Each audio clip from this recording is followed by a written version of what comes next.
District reporter Sanghar Mahmood قائم خانی کی رپورٹ کے مطابق سانگھڑ کے ڈپٹی کمشنر ڈاکٹر عمران الحسن خواجہ نے ضلع بھر میں انسداد پولیو مہم کو مؤثر انداز میں چلانے کی ہدایت کرتے ہوئے کہا ہے کہ بچے ملک کا مستقبل ہیں اور انہیں صحت مند مستقبل فراہم کرنا ہمارا اولین فرض ہے۔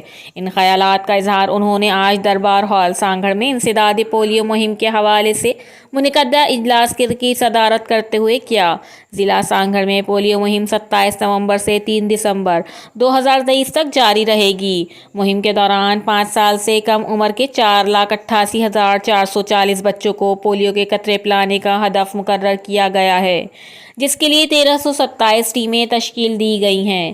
اجلاس میں D H O doctor Faiz Muhammad Marri, A D H O doctor Vishnu Ram, doctor Ghulam Murtaza Sial, doctor Didar Hussain Khaskheli, doctor Shabbir Ahmed Cheema, doctor Farooq Ahmed E C اور تمام تعلقہ کے ہیلتھ افسران نے شرکت کی۔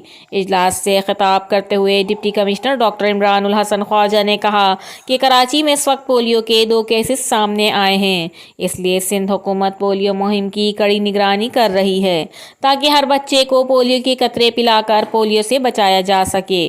انہوں نے کہا کہ انسداد پولیو مہم کو یونین کونسل کی سطح پر مؤثر انداز میں چلایا جائے اور کسی قسم کی کوتاہی برداشت نہیں کی جائے گی۔ انہوں نے کہا کہ ڈویژنل کمشنر خود پولیو مہم کی نگرانی کر رہے ہیں اور ہر ضلع کا اچانک دورہ بھی کریں گے۔ رپورٹر محمود قائم خانی، CCN نیوز، سانگھڑ۔